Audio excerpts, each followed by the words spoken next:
오늘 말씀은 여러분, 좋은 나무가 어떤 나무입니까? 라는 질문으로 말씀을 시작해 보려고 합니다. 여기서 좋은 나무는 제목으로 쓴 나무가 아니고 열매를 맺는 과실나무를 의미합니다. 과실나무 중에 좋은 나무는 어떤 나무죠? 그걸 뭐 물어봐야 알아? 좋은 열매를 맺는 나무죠. 그죠? 제가 삼막동 이야기를 여러 번 했습니다만은 제가 삼막동에 3년 살 때 그 집 옆에 감나무가 하나 있었는데요. 봄이 되면 진짜 어마어마하게 감꽃이 펴요. 그리고 감이 얼마나 많이 열리는지 환장하게 많이 열려요. 근데 먹을 수가 없어, 떫어가지고. 그러니까 나중에는 감꽃이 떨어지는 것도 짜증나고 저 열매 먹을 수도 없는 나무가 그냥 막 툭툭 떨어졌으니까 지저분하고요. 그래서 어떻게 했는지 아세요? 거기 3년 사는 동안 두 번째 해는가 전기톱으로 잘랐어. 또 이것이 귀찮게 하니까. 그러니까 전기톱으로 자르고 뭐 한 줄 아세요? 그 위에다 그라목선 뿌렸어. 아예 너는 죽어라. 그리고 그라목선이 뭔지 모르시는 분은 전문 용어를 써서 죄송합니다. 그런데 마당 저 건너편에 꼭 키가 나보다도 조금 작은 감나무가 하나 또 있었어요. 누가 갖다 심었는지 기억은 잘 안 나는데 아무튼 원래 있던 나무는 아니고 옮겨 심어져서 감나무 하나 있었는데 그 감나무에서 감이 딱 2개 열렸어. 2개. 근데 감이 이만한데요. 무지하게 단 거야 이게. 그래가지고 제가 바로 떠나왔기 때문에 그 해에 걸음주고 비료주고 그냥 야 이거 잘 키워야 되겠다. 그런데 그 다음에 떠났어. 그게 어떻게 된지 모르겠어요. 그러니까 여러분, 좋은 나무는 우리 주님이 예루살렘에 입성하시면서 임만무성한 무화과나무를 저주하신 일을 기억하시죠?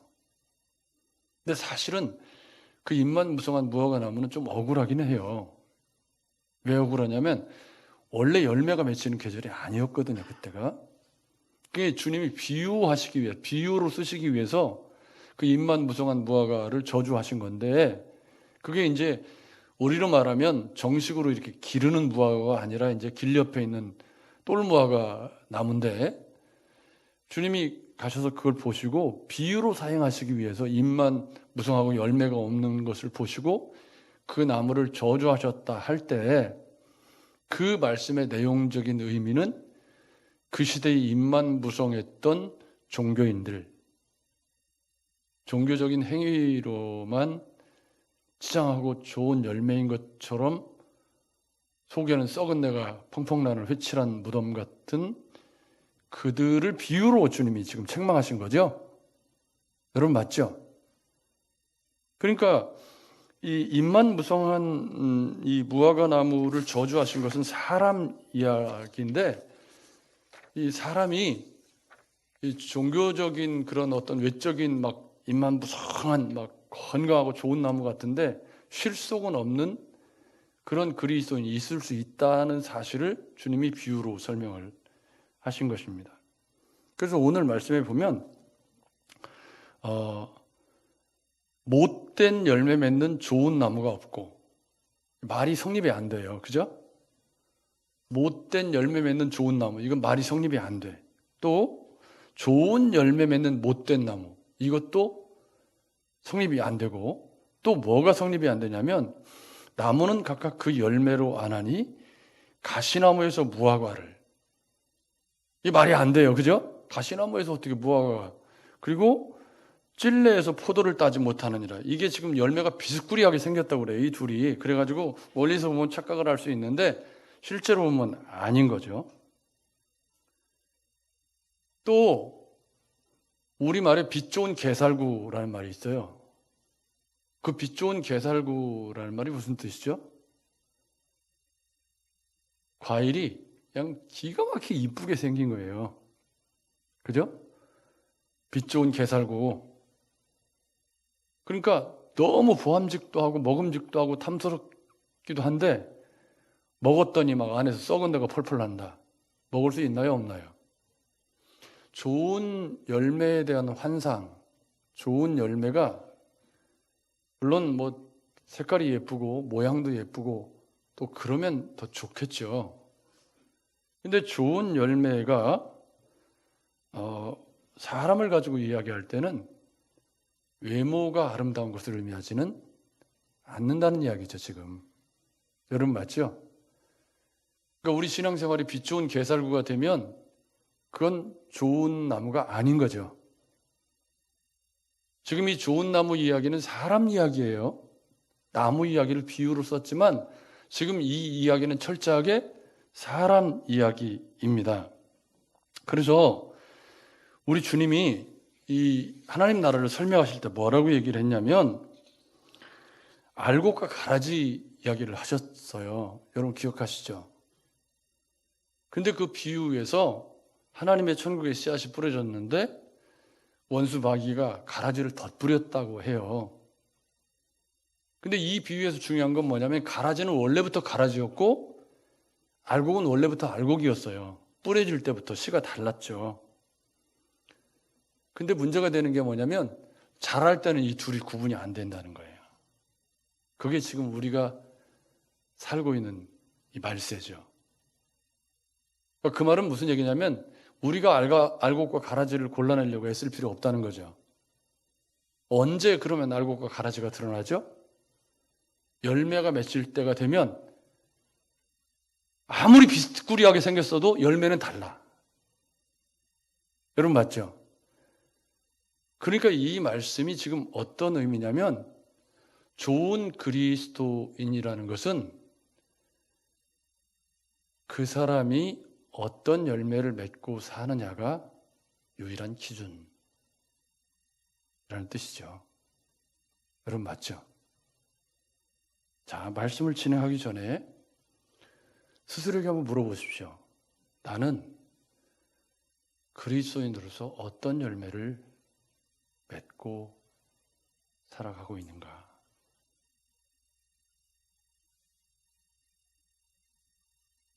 열매가 아예 없을 수도 있어요. 그것도 곤란한 거죠.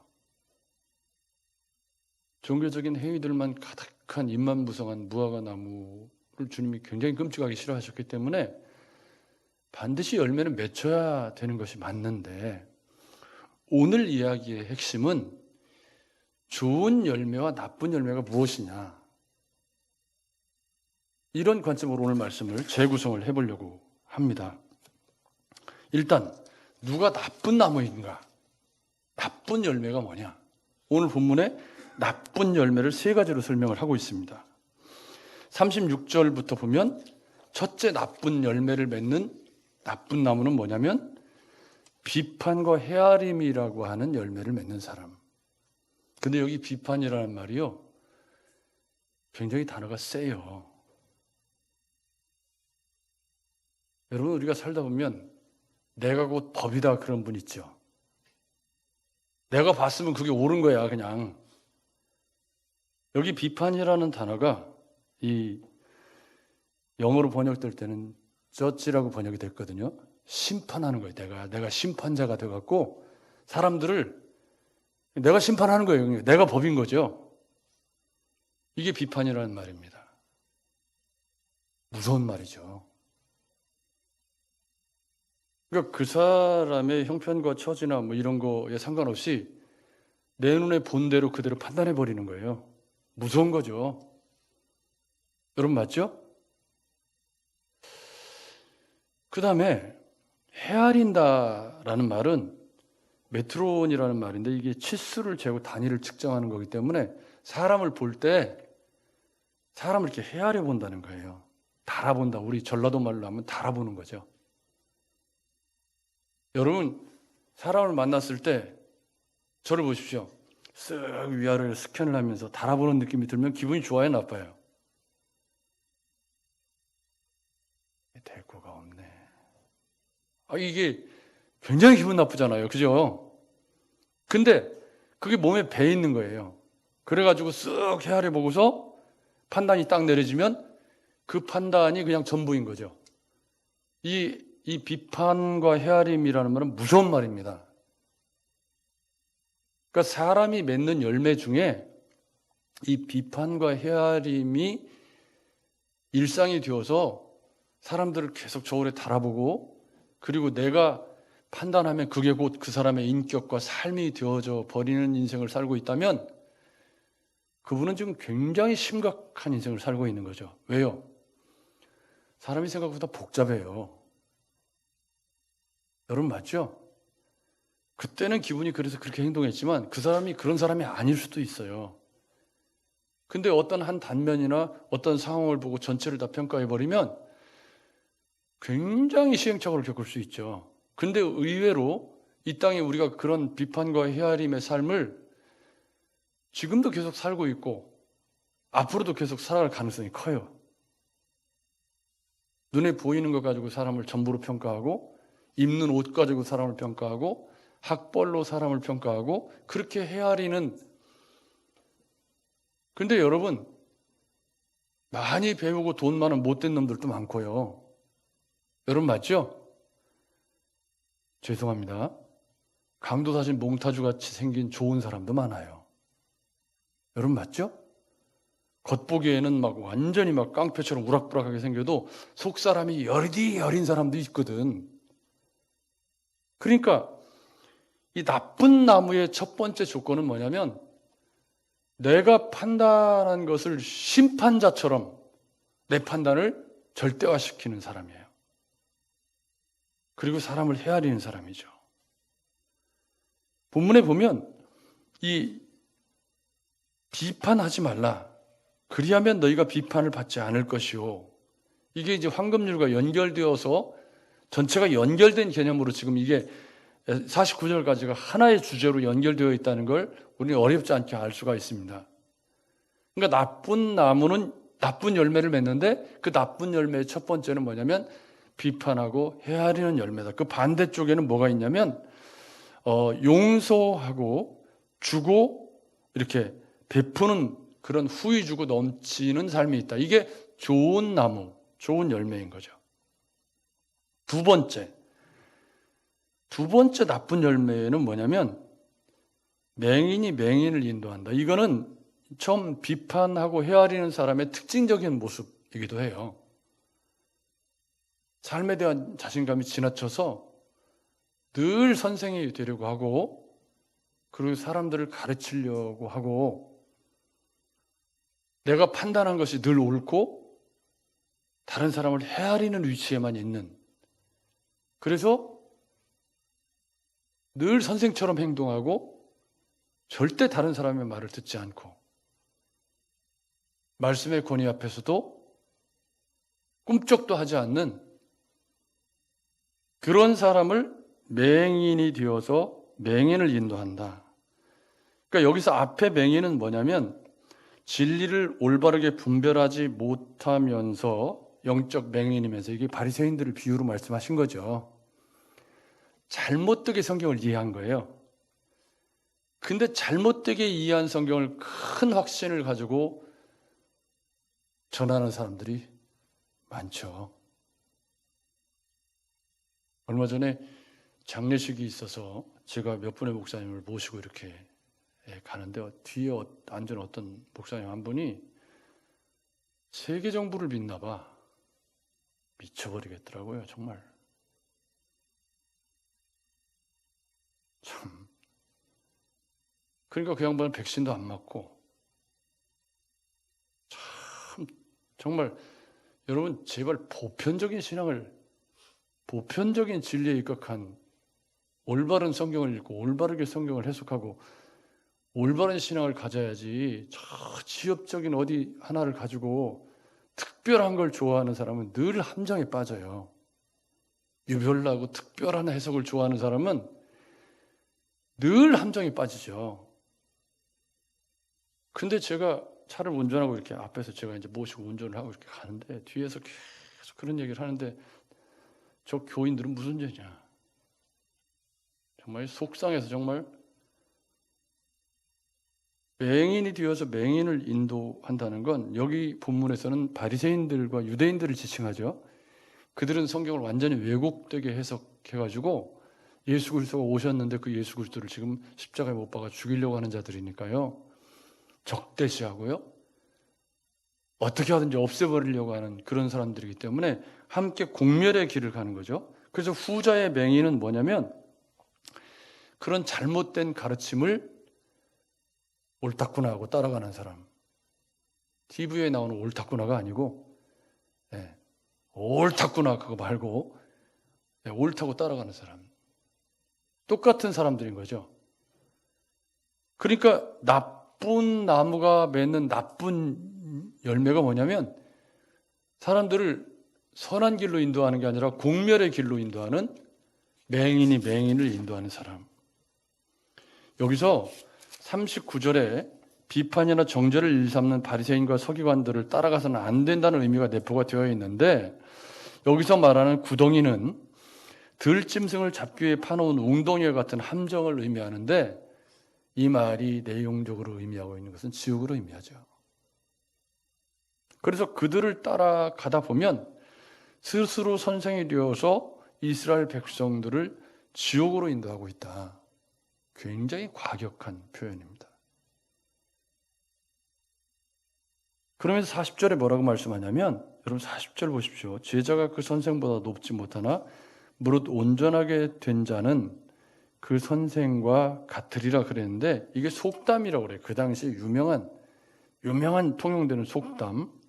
그래서 마태복음 10장 23절, 24절, 25절 누가복음에 또 요한복음에 뭐 여러 곳에서 주님이 인용하셨는데 이게 무슨 말이냐면 제자가 그 선생보다 높지 못하나 무릇 온전하게 된 자는 그 선생과 같으리라 이 말씀이 소경된 인도자에 대한 부연 설명입니다. 그래서 바리새인의 가르침을 받는 제자는 그가 아무리 훌륭하게 되어도 그의 스승의 도덕적 신앙적 수준밖에 되지 못한다라는 비아냥거림인 거예요. 이게 지금 더 낫다 뭐 이게 그렇게 하니까 이 말이 조금 제자가 선생보다 청출어라면 더 나을 수 있다 그런 의미가 아니고 선생이 그 모양이면 그 제자는 그럴 수밖에 없다는 속담, 나쁜 의미의 속담인 거죠.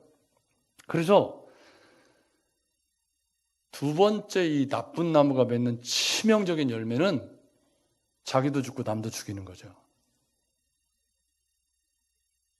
여러분 거기도 저를 보십시오. 저는 제발 간곡하게 제가 부탁드립니다. 내가 있음으로 해서 조금이라도 행복한 사람, 내가 존재함으로 인해서 조금이라도 화목하게 되고 내가 존재함으로 인해서 조금이라도 도움되는 인생을 사십시오. 아멘. 그리스도인이라면 더 말할 것도 없고 가정에서든지 직장에서든지 어디서든지 내가 그 자리에 존재함으로 인해서 거기가 조금이라도 더 나아지고 조금이라도 더 행복해지고 다른 사람과의 관계 속에서 내가 그들과 있음으로 인해서 그에게 뭔가 조금이라도 도움이 되고 위로가 되는 그런 인생을 꿈꾸시면서 사셔야 돼요. 마음속에 늘 그런 무거운 부담감을 가지고 항상 내가 이 자리에 존재함으로 인해서 다른 사람이 나로 인해서 조금이라도 행복한 인생을 살아야 한다. 이게 복음인 거예요. 이게 그리스도인이 가야 할 길인 거죠. 근데 나밖에 모르고 다른 사람이 어떻게 되든지 말든지 간에 신경도 안 쓰고 그냥 나만 좋으면 끝나는 인생은 어디를 가나 다른 사람을 힘들게 하죠. 불편하게 만들고 마음 상하게 만들고 짐이 되고 평생을 인생을 살면서 남에게 얹혀 살고 짐이 되는 인생을 살고 있다면 이건 그리스도인으로서는 무지하게 부끄러운 겁니다. 왜요? 부지런하고 정직한 건 그리스도인의 표지거든요. 여러분 맞죠? 게으르고 나태해서 평생을 부모에게 짐이 되고 주변 사람에게 짐이 되고 그렇게 인생을 살아가고 있다면 그건 굉장히 부끄러운 거예요. 부끄러워할 줄 알아야 하고 마땅히 부끄러워야 해요. 그런데 그런 부분에 의식을 갖고 살지 못한다면 이건 정말 주님 앞에 말할 수 없이 부끄러운 거죠. 그래서 가장 나쁜 경우가 이 경우인데, 나도 죽고 다른 사람도 죽이는 이 맹인이 맹인을 인도하는 잘못된 확신을 가진 그리스도인이야말로 이 땅에 끼치는 해악이 너무 크죠. 여러분, 이 땅의 유사 기독교 이단들을 보십시오. 그들이 자기도 죽고 공멸의 길을 가잖아요. 가정도 깨지고 다. 근데 그 잘못된 가르침을 따라가는 사람이 문제 아니에요. 여러분, 맞죠? 정신 바짝 차리십시오, 여러분. 좋은 나무는 좋은 열매를 맺는 것이, 그게 좋은 나무예요. 그러면 그들이 맺는 열매를 보면 그게 좋은 열매인지 나쁜 열매인지 보면 알아요, 우리도.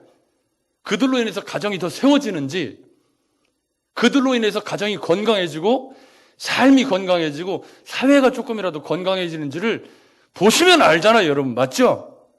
잘못된 종교가 가는 길을 보면 그들로 인해서 사회가 더 좋아지나요? 아니, 가정이 망가지고 사회가 더 나빠져요. 재배만 불리는 거죠. 이게 맹인이 맹인을 인도하는 자들의 특징적인 모습이죠. 근데 여러분, 이들에게 있는 가장 치명적인 질병이 앞에 심판한다는 말, 비판한다는 말이 너무 확신이 큰 거예요. 내가 심판자처럼 말하는 거니까요. 그러나 아무리 확신이 크다고 할지라도 그 열매가 나쁜 열매이면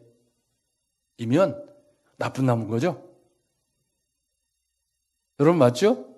그러니까 우리가 내가 아무리 좋은 그리스도인이라고 내가 말로 강변하고 혼자 뭐 좋은 그리스도인처럼 해봐야 소용없어요. 왜요? 내 삶이 맺는 열매가 비판과 헤아림이 익숙하고 선생이 되어서 늘 가르치려고만 하고 배우려는 마음도 1도 없고, 더 나아가서 오늘 본문 말씀을 보면 41절 42절에 나쁜 나무가 맺는 또 하나의 잘못된 열매가 있어요. 그게 뭐죠? 자기 눈에 들보는 보지 못하고 남의 티끌을 골라내는데 최적화되어 있다. 41절 말씀을 보십시오. 재밌는 표현이 여기 나옵니다. 어찌하여 형제의 눈 속에 있는 티는 보고 내 눈 속에 있는 들보는 깨닫지 못하느냐. 뭐가 다르죠? 형제의 눈 속에 있는 티는 보이는 거예요. 보이는 거. 내 눈 속에 있는 들보는 보이지 않아요. 그건 깨닫는 거예요. 깨닫는 거. 이 둘 사이의 차이가 얼마나 심원한지를 아시겠죠, 여러분? 남의 눈의 티끌은 그냥 보면 보이는 거예요. 여러분, 맞죠? 여러분, 제가 어떤 넥타이를 맸는지 보면 보이잖아요. 그죠? 제 머리가 빠졌는지 보면 보여. 그건 다 보이는 거예요. 근데 남들도 다 보이는 걸 굳이 저한테 와서 목사님 머리가 많이 빠졌네요 얘기할 필요 있어요? 나도 빠진지 알아. 그걸 굳이 와서 뭐 빠졌냐고 얘기할 필요가 있어요? 나도 아는데, 거울 보고 맨날 보고 아는데 뭘. 지금 이렇게 얘기하니까 여러분 웃죠. 근데 이게 우리 삶에서 다른 사람에게 남의 티끌을 지적하는 우리의 삶이라고 생각해보세요. 끔찍한 일이죠. 내가 머리 빠진 거 이야기하는 건 별거 아닌 거잖아요. 그죠? 내가 그것 때문에 상처받지도 않고 뭐 이제 60살도 넘었는데 좀 빠지면 어떠냐, 그러고 사는 사람이니까 별로 상처 안 받지만, 그렇지 않은 사람에게, 젊은 사람에게 그러지 않아도 머리 때문에 막 죽을 것처럼 고민하고 있는 사람에게 찾아가지고 머리 이렇게 쳐다보면서 야, 너 대급박이 다 빠졌다. 그러면 상처되는 거잖아요. 보는 대로 그냥 남의 티끌을 보는 대로 그냥 막 지적질을 하고, 이게 나쁜 열매라는 거예요. 보이니까 말할 수 있지만 좋은 그리스도인은 보는 대로 말하는 거 아니에요. 여러분, 맞죠? 근데 더 중요한 건 이 보는 것은 노력이 필요치 않아요. 그냥 보이면 보이는 거니까. 여러분, 맞죠? 거기도 저를 보십시오. 제 보여요, 안 보여요? 보이시죠? 저 보는데 노력 필요하세요? 하나님이 은혜로 눈을 보이게 하셔가지고 그냥 보이는 거예요. 그죠? 여러분, 맞죠? 내가 머리를 이렇게 흐트르면, 아유, 이게 참, 이렇게 흐트르면 보이잖아요. 여러분, 맞죠? 이거 보는데 무슨 노력이 필요해요? 그러면 남의 눈에 티끌을 보는 데 노력이 필요한 게 아니고 남의 눈에 티끌을 보는 게 보이는 거예요. 근데 그 보이는 것을 보는 대로 지적하면 살 수가 없죠. 그게 나쁜 열매라는 거예요, 여러분. 이거 잘 이해하세요? 나쁜 열매래. 그게 나쁜 버릇이라는 거예요. 내 눈에 보이면 다른 사람 눈에도 보여요. 그럼 다른 사람은 얘기하는데 내가 얘기를 했다. 정의예요? 아닌 거예요. 남의 잘못을 자꾸 지적한다는 말은 내 안에 있는 들보를 깨닫지 못했기 때문이에요. 저는 얼추 지금 30년 설교를 하고 목회자로 매일 성경을 묵상한 세월도 줄잡아 한 28, 9년이 됐는데 지금도 성경을 제가 좀 무식하다는 생각이 들 때가 많고 매일 묵상글을 써내고 있지만 언제 내가 이 성경을 좀 통시적으로 전체를 팍팍 뚫어낼 수 있을까? 여전히 난해 구절이 찾아오면 여전히 기억이 안 날 때가 많고 내가 왜 실력이 이거밖에 안 될까? 평생을 지금 하고 있는데 그런 생각이 들 때가 많아서 함부로 뭘 아는 체를 하기가 무서워요. 좀 굉장히 이만큼 벌써 30년 세월을 들이판 건데도 아직도 내가 이런 부분에 이렇게 잘못된 해석을 하고 그런 제 모습을 볼 때마다 내 은퇴하기 전까지 정말 더 열심히 연구해서 성경 전체를 통시적으로 볼 수 있는 그런 좋은 목회자가 되어야 한다는 생각을 하지만 뭐 쉬운 게 아니죠. 그런 생각을 가지고 있으니까 남이 뭘 하는지는 그렇게 관심을 가질 여유가 없죠. 그러니까 내 눈에 들보를 깨닫는다는 표현을 쓴 건 뭐냐면 그 노력이 필요하다는 거죠. 내가 내 모습을 보려면 여러분 최소한 거울은 봐야 되잖아요. 여러분 맞죠? 내가 내 모습을 보려면 최소한 거울은 봐야 돼요. 그래야 내 모습을 볼 수가 있어요. 근데 우리 내면 세계 속에 있는 것들은 거울 봐서 안 보이잖아요. 신앙생활이 입만 무성한 무화과예요. 그래갖고 겉으로 보기에는 진짜 경건한 그리스도인인데 속사람이 그렇지 않은 것은 주일날 하루 만나갖고 우리가 알 수 있나요? 몰라요, 그건. 다 좋은 그리스도인 같잖아요. 밑바닥에 구정물이 확 휘어져서 이제 밑바닥에 나와봐야 아는데 그 밑바닥에 나오간디요? 주일날 안 나오지? 그렇기 때문에 우리 스스로가 내 안에 있는 들보를 깨닫는 것에 시간을 많이 들이는 사람이 좋은 그리스도인인 거죠. 그런 사람은 남의 티끌이 보여요, 안 보여요? 보여도 간섭할 시간이 없어. 왜요? 내 눈에 들보가 너무 심각하니까. 그러니까 좋은 그리스도인은 남의 티끌이 안 보여야 돼. 좋은 점만 보이고 칭찬해주고 격려하는 쪽에 더 이렇게 가 있어야 되는데 볼 때마다 남의 티끌을 골라내고 지적하고 그것이 마치 정의인 것처럼 그것이 내가 의식 있는 그리스도인인 것처럼 착각하시는 분은 지금 삶의 열매가 나쁜 열매가 맺히고 있다는 거예요. 지금 본문 말씀에 의하면. 여러분 맞죠? 좋은 나무라는 거예요? 나쁜 나무라는 거예요?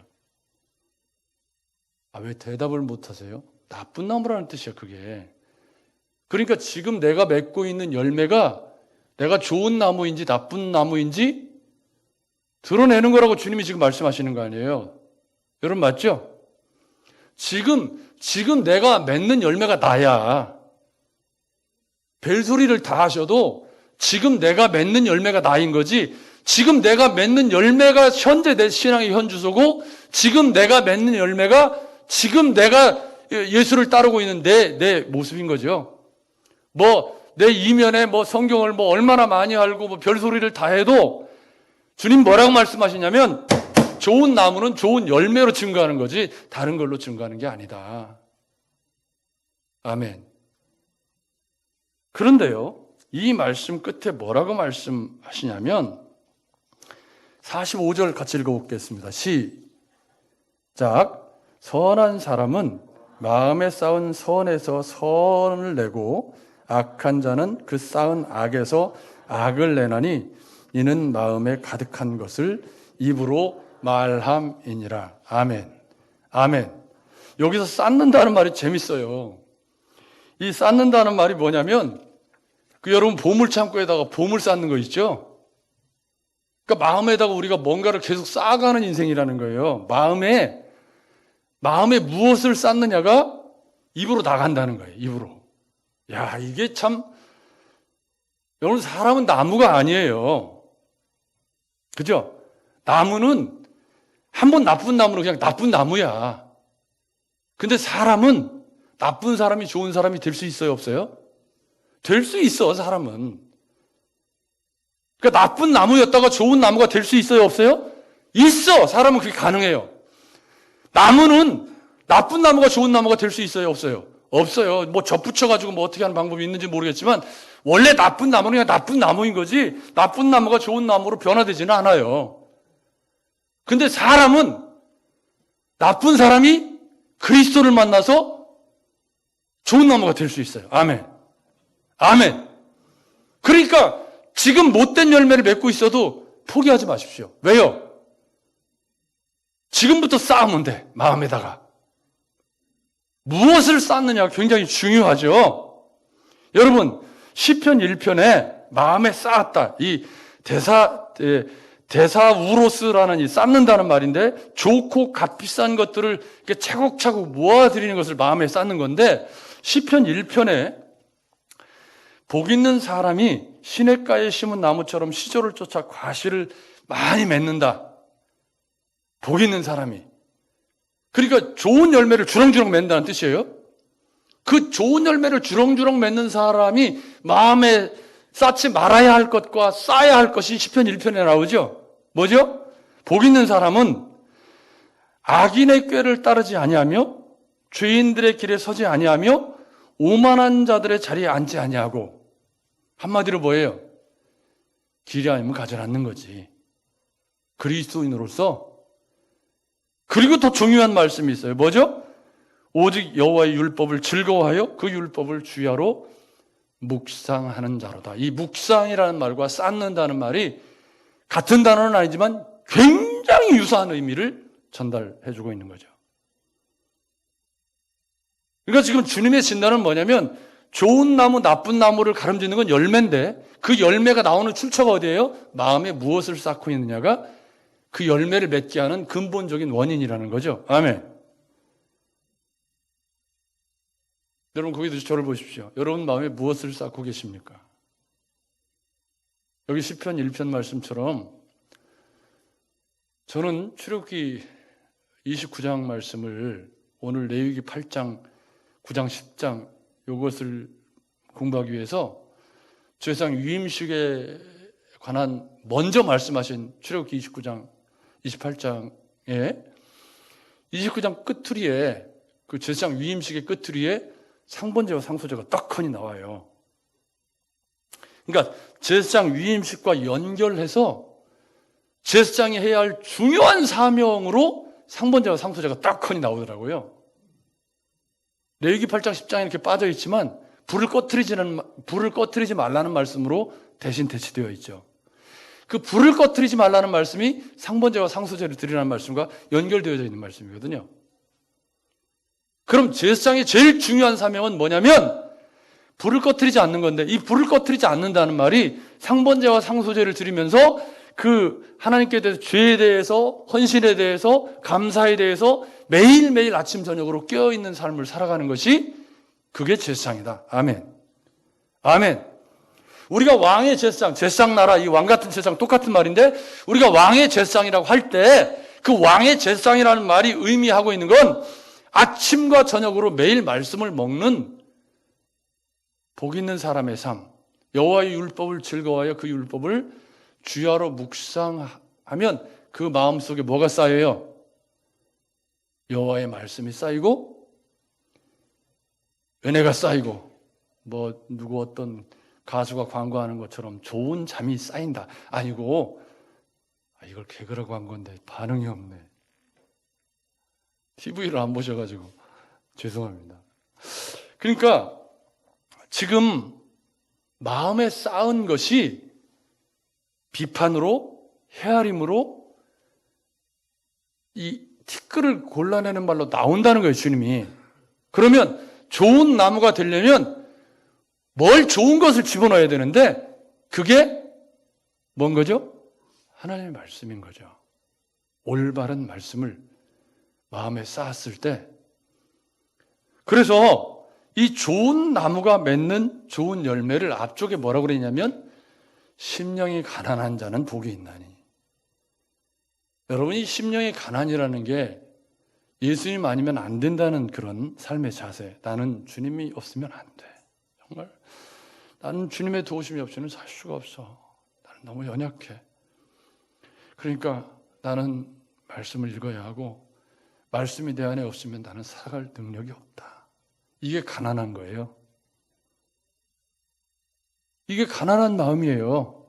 근데 그 가난한 마음으로 말씀을 보니까 그 다음에 따라오는 게 애통하는 마음이 생기는 거죠. 말씀이 내 안에 들어와서 쌓이니까 그 말씀이 들어와서 어떤 마음이 생기냐면 애통하는 마음이 생기는 거예요. 왜 내가 이렇게 말씀대로 잘 살려고 하는데 잘 안 될까? 아이고, 오늘도 또 실수했네. 내가 정말 그런 말을 해서는 안 되는데, 판단하는 말을 해서는 안 됐는데 그런 말을 해가지고 상처가 되진 않았을까? 애통하는 거죠. 내가 그리스도인으로 잘 살지 못해서 하나님의 영광을 가리지 않았을까 하는 마음이 들어서 우는 거예요. 이게 지금 다 연결되어 있어요. 지금 누가가 평지설교를 설명할 때 마음에 쌓은 것에서 나오는 열매가, 좋은 열매는 어떤 열매요? 애통과 온유와 의에 줄이고 목마른 삶과, 그것이 어디로 가요? 원수를 사랑하는 마음으로 가서 원수를 사랑하고 대접받고자 하는 대로 남을 대접하고 주님이 내게 베풀어 주신 자비를 다른 사람에게 베푸는 삶을 살아가는, 그게 좋은 열매지. 아멘. 그 좋은 열매잖아요. 비판과 헤아림이 나쁜 열매라면 좋은 열매는 애통과 온유와 겸손을 통해서, 가난한 심령을 통해서 어떤 자비의 열매, 용서의 열매, 사랑의 열매를 맺는 게 좋은 열매지. 아멘. 그럼 내 삶의 열매가 판단과 헤아림의 열매냐? 아니면 사랑과 용서와 나눔과 섬김과 베품의 열매냐? 이것이 내 안에 쌓은 것을 증거해주는 내 신앙의 실체인 거지. 아멘. 여러분, 이 결론을 보십시오. 마지막에 이 결론이 어떻게 되어 있냐면 46절부터 49절에 주님이 이렇게 결론을 내신 거예요. 너희는 나를 불러 주여 주여 하면서도 어찌하여 내가 말하는 것을 행하지 않느냐. 예수 믿는다고 하면서 말씀에 관심이 없고 말씀대로 살려는 노력도 없고 자기 부인도 없고 말씀을 마음에 쌓지도 않고 맨 판단하고 비판하고 헤아리고 그러면서 제 잘난 맛에 선생 노릇만 하려고 한다면 그 사람 뻔한 거야, 가는 길이. 그게 내 열매야. 여러분 맞죠? 그러니까 주님이 지금 쌓는다는 얘기를 하시면서 뭐라고 얘기를 하시는 거냐면 내게 나와 내 말을 듣고 행하는 자마다 누구와 같은 것을 너희에게 보이리라. 그러니까 내 말을 듣고 행하는 자, 이게 이제 결론인데 이 결론이 어떤 거냐면 이 주추를, 집을 짓는데, 이게 신앙생활에 집을 짓는 거예요. 신앙생활에 집을 짓는데 주추를 깊이 파고 주추를 반석에 놓는 것. 이게 뭐예요? 내 말을 듣고 행하는 거지. 아멘. 신앙생활의 기초를 튼튼하게 놓는, 그래서 비가 오고 바람이 불고 창수가 나도 신앙생활이 흔들리지 않는 견고한 그리스도인이 되는 비결은 말씀을 들을 때마다 그 말씀을 아멘으로 받고 어떻게 하든지 그 말씀대로 살아보려고 애통해하고 가난한 심령으로 주님을 따르는 사람, 그 사람이 맺는 열매가 좋은 열매인 거예요. 그리고 그 사람은 비가 오고 창수가 나도 요동을 안 해. 그래서 주님 다시 오시는 날 어떻게 돼요? 영원한 천국을 상속받게 되는 거죠. 그 삶이 모여서. 여러분 맞죠? 그런 삶이 모여서, 그런 삶이 인생이 되어서 그 사람이 주님 다시 오시는 날 잘했다 착하고 충성된 종아. 그런데 말씀을 듣지도 않을 뿐만 아니라 비판하고 헤아리기만 하고 앉아가지고는 순종이라고는 찾아볼 수도 없고 지 멋대로 신앙생활하면서 그러면서 맨 비판하고 선생 노릇만 하려고 하면 그 사람은 어떤 사람이냐면 본문 말씀에 보면 주추 없이 흙 위에 집 지은 사람과 같으니 탕류가 부딪힘에 집이 곧 무너져 파괴됨이 심하니라. 신앙생활하다 넘어지고 자빠지는 이유가 여기 있다는 거죠. 신앙생활하다가 실족하고 넘어지고 자빠지는 이유가 여기 있다는 거예요. 주님이 지금 진단하시기를 마음에 쌓는 것에 올바른 복음을 쌓고 마음의 생명의 말씀을 올바르게 쌓아서 그 말씀이 내 삶이 되도록 그 말씀에 부딪히고 그 말씀에 깨져서 애통하고 온유하고 겸손해서 원수를 사랑하고 황금률을 실천하고 자비를 실천하는 열매를 삶에 주렁주렁 맺는 사람은 그 신앙생활의 집이 튼튼해요. 코로나가 아니라 별의별 질병이 찾아오고 시련이 찾아와도 끄떡하지 않고 견고한 신앙의 집을 계속 지어갈 수 있지. 근데 그걸 안 하는 거야. 말씀을 듣고 고민하고 행하기 위한 거룩한 노력을 안 하고 말씀을 듣고 그것이 그러한가요? 고민하고 묵상하는 시냇가에 심은 나무처럼 말씀에 뿌리를 내리고 살아가려는 그런 삶을 살아가지 않는다면 집이 무너진다는 건요. 집이 무너진다는 건 주님에게서 떠나간다. 배교 아니면 주님의 심판 이거잖아요. 여러분 맞죠? 신앙생활의 집이 폭삭 무너진 거니까 그럼 뭐예요? 신앙생활이 붕괴되었다는 뜻이잖아요. 여러분 거기도 저를 보십시오.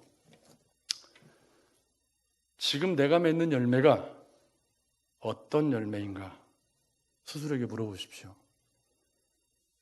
그저 적당히 이기적이고 교회를 다닌다고는 하지만 세상 사람과 별로 다를 것이 없고 여전히 비판하고 헤아리고 선생 노릇하려고 하고 그러고 살고 있다면 그게 나인 거예요. 그게 내 열매인 거예요. 그게 내 현 주소인 거예요. 그렇다면 여러분 그걸 겸손하게 인정하셔야 돼요. 지금 내가 그 수준에 머물러 있다는 걸 인정하셔야 돼요. 그래야 회개하고 돌이킬 수 있지. 나무는 못 바꾸지만 사람은 좋은 나무로 바뀔 수 있나요? 없나요? 사람은 바뀔 수 있어. 우리 주님이 우리 인생을 바꾸실 수 있어요. 아멘. 우리가 말씀 앞에 올바르게 반응하고 올바르게 애통해하면서 말씀대로 살아가기 위해서 몸부림치고 기도하면 우리 주님이 도와주셔서 우리 인생을 바꿔주시죠. 아멘. 바뀔 수 있어요. 그러니 지금 내가 그렇지 못하더라도 지금도 늦지 않았죠. 지금도 늦지 않았어요, 여러분. 왜요? 그래도 난 예배당에 나오고 있고 예수를 믿고 있잖아. 지금 내가 부족하지만 여전히 내가 부족하고 판단하고 내가 맺는 열매가 부족하지만 그러나 나는 예수를 믿고 내 안에 생명이 있어요. 그럼 지금도 늦지 않았죠. 여러분 맞죠? 이 한 주간 또 시작되면 내가 지금부터라도 마음에 무엇을 쌓아야 될지를 뭘 쌓아야죠?